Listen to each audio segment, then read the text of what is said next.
What's up, Yang Gang? We gotta talk about that debate last night. My goodness, it was phenomenal. I could not be any happier for how the debate went down. So, Andrew Yang, he's just doing his thing.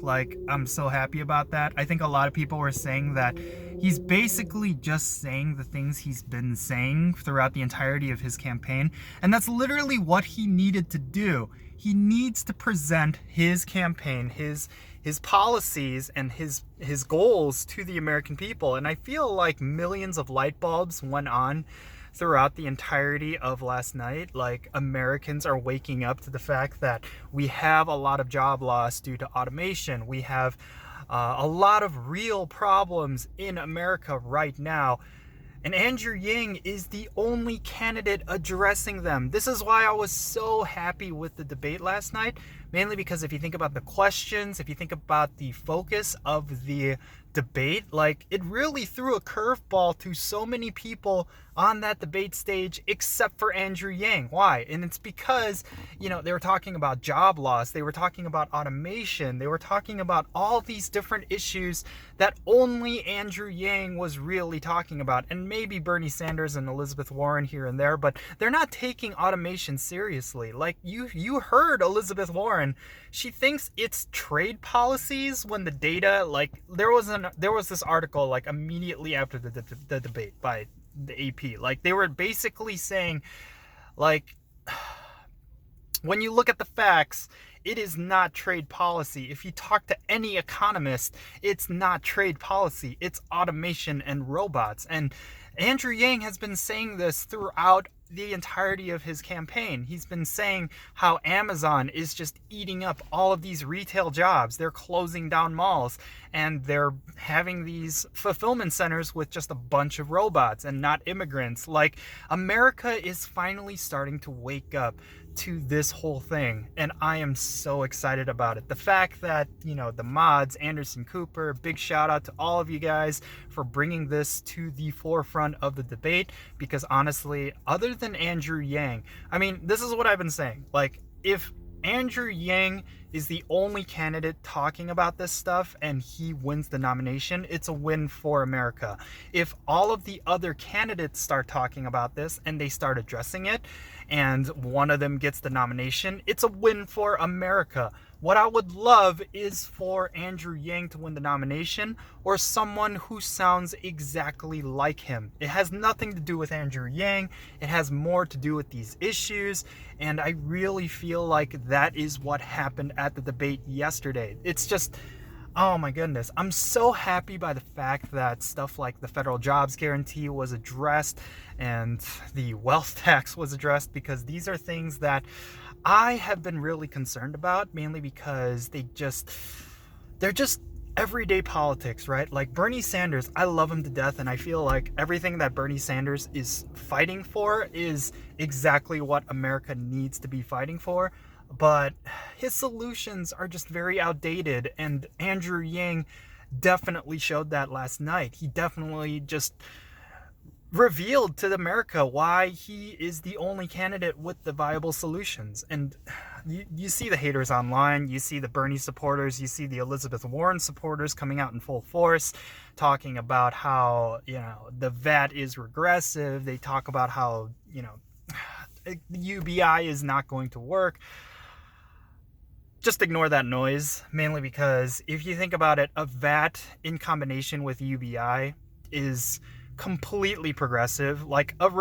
I'll agree with any Bernie supporter that a VAT by itself is definitely regressive. Andrew Yang pointed out all of the European countries that, repealed a wealth tax. America itself repealed the wealth tax. Yes, the wealth tax did benefit the middle class back in the day, I think in the 1970s, but it wasn't a long-term solution, and it created a lot of other problems as well. And capital flight, it created a lot of, I would actually argue and say that some of the wealth inequality and some of the pushback from, taxing the wealth and getting all of these tax cuts for billionaires, like that was a result of a wealth tax. So if we implement a wealth tax, eventually it will get repealed and the pendulum will swing much harder the other way. But in regards to a VAT, like the reason why a VAT works is because of UBI. Like the only reason why a VAT in America would not be regressive is because of UBI. You can't have a VAT without UBI. You can't have UBI without a VAT. Like these two things would work in conjunction and would just kind of be something that hits two birds with one stone, right? It addresses income inequality because of the VAT. Like that is how you get the big tech companies to pay their fair share. And then at the same time, you have UBI addressing poverty and income inequality. Like it just makes sense, you know, like it just makes sense. And I honestly just kind of want more Americans to wake up to that. And I feel like more Americans are waking up to that. They're listening to Andrew Yang talk. And I love some of the responses on Twitter where they're saying how listening to Andrew Yang is like listening to a TED Talk, and it's kind of revealing to America that we don't want more politicians. We want intelligent, pragmatic people who are coming up with solutions that could actually work. I think the problem with Elizabeth Warren and the problem with Bernie Sanders that I personally feel is that for both of them, they believe in causes that I believe in, but the solutions that they present, I just don't have any confidence in them, if that makes sense. Like Andrew Yang is what I was looking for in 2016. It's what a lot of Americans were looking for. I think some Bernie supporters are not awake to that fact yet. But Andrew Yang is the candidate that we were looking for. It's what a lot of people who voted for Trump was looking for. This is why Andrew Yang is the only candidate that matters in my mind. I like the fact that Tulsi Gabbard and Julian Castro were, you know, mentioning how they were in support of UBI, and you know they wanted to address the fact that automation is creating a lot of job loss. Like Julian Castro, he kind of was wishy-washy about that, like yeah, it could be part of the problem, like it's definitely something we need to address, and blah blah blah. Like that was a very political answer, and I feel like politics as usual is not gonna fly right now. Like if you want Trump to lose in the 2020 election, you have to have someone like Bernie Sanders. You have to have someone like Andrew Yang, someone that will think outside of the box, someone that is anti-establishment. This is why I'm afraid of Elizabeth Warren winning the nomination. Like Joe Biden was someone that I thought could confidently beat Donald Trump, mainly because of the name recognition and the whole Obama factor. But let's be real here. Joe Biden pretty much imploded his campaign, and he's kind of like a non-option now at this point, right? If your sole focus is defeating Donald Trump, Elizabeth Warren's not going to get the job done. Kamala Harris is not going to get the job done. Beto O'Rourke is kind of, I don't even know why, like, Beto O'Rourke is still in the conversation. Like, all due respect to Beto O'Rourke, I think you have a great heart. I think you have a great mentality, but it's just not your time yet. Kamala Harris, oh my goodness, like that Trump tweet thing was just embarrassing. Oh my God, this is what Andrew Yang was talking about, where the more we talk about Donald Trump, the more he's winning. All of the candidates, except for, I want to say, Bernie Sanders and Andrew Yang, gave so much ammunition to Trump in 2020. Like the tweet thing, like that was just a stupid move. Joe Biden, we all know, like he's just every day he's feeding Donald Trump. Elizabeth Warren as well. Like these people are not going to get the job done. Andrew Yang can get the job done. Donald Trump said it himself. He's not afraid of any politician, nor should he be, because the very fact that these people are politicians gives Trump the advantage already. But an outsider like Andrew Yang, a relative nobody, is the only person that Trump fears. And yeah, I think he should fear Andrew Yang, because Andrew Yang is literally the upgraded version of Donald Trump. He's the right version of Donald Trump. Like the fact that Donald Trump wanted to address job loss in industrial America, his solutions were terrible, right? We are all aware of that fact. Like, he was blaming immigrants, he was blaming this and that, he was blaming trade deals, right? Like, Elizabeth Warren was talking about trade deals. That was part of what Donald Trump was blaming for the job loss. And look what happened. Like, Julian Castro pointed it out. He broke his promise on getting more jobs to Ohio. That is basically what's going to happen with Elizabeth Warren. So America needs to wake up to that. You know, Elizabeth Warren actually sounds a lot like Trump if you really dig deep into what she's running on. And yeah, she's very progressive. I can appreciate that fact. But at the same time, she's being very much like a politician, and she's feeding right into Trump's hands. Andrew Yang is not. So yeah, that's the takeaway that I have from the Dem debate. You saw the weakness of Joe Biden. His campaign pretty much imploded.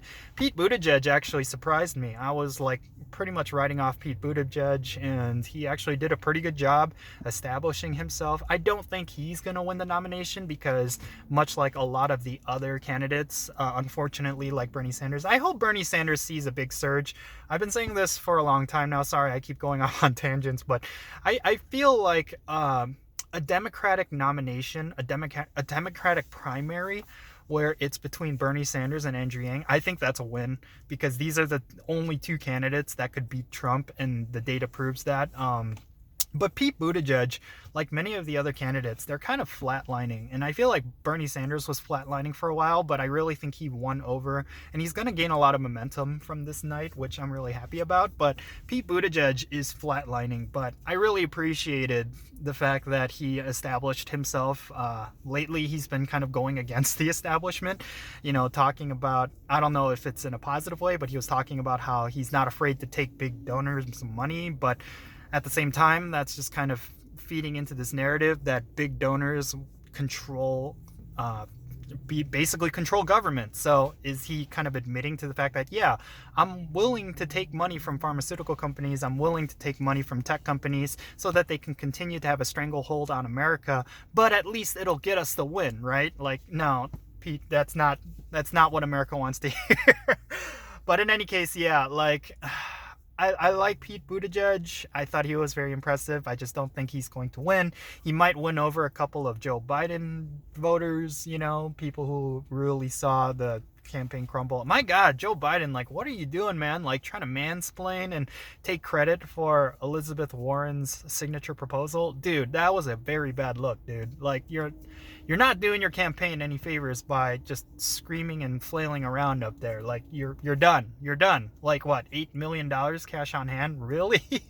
You have less money right now than some of the third-tier candidates, bro. Like, it's done. I feel like you should drop out. Put in your support for, you know, whoever you want. Pete Buttigieg, most likely. But it would be cool if you dropped out and put in your support for Andrew Yang. I actually think that would be really cool. But in any case, yeah, like, honestly, when it comes to the November debate, I'm even more excited about it now because you saw how Andrew Yang vastly improved last night in his debate speaking ability. He was interjecting, he was being very polite, but, you know, effectively disagreeing with a lot of the prominent policies that are out there right now, like federal jobs guarantee and, well, the wealth tax. He was basically laying out the facts why these things will not work, and I could really appreciate that. So come November, I'm super excited to see what will happen, mainly because we're going to have a much less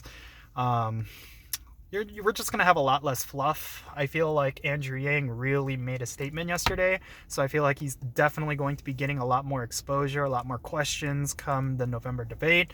He's definitely going to have a lot more momentum going into that debate.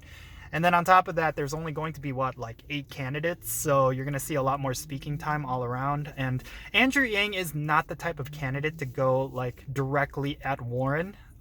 He's more interested in breaking apart bad policy.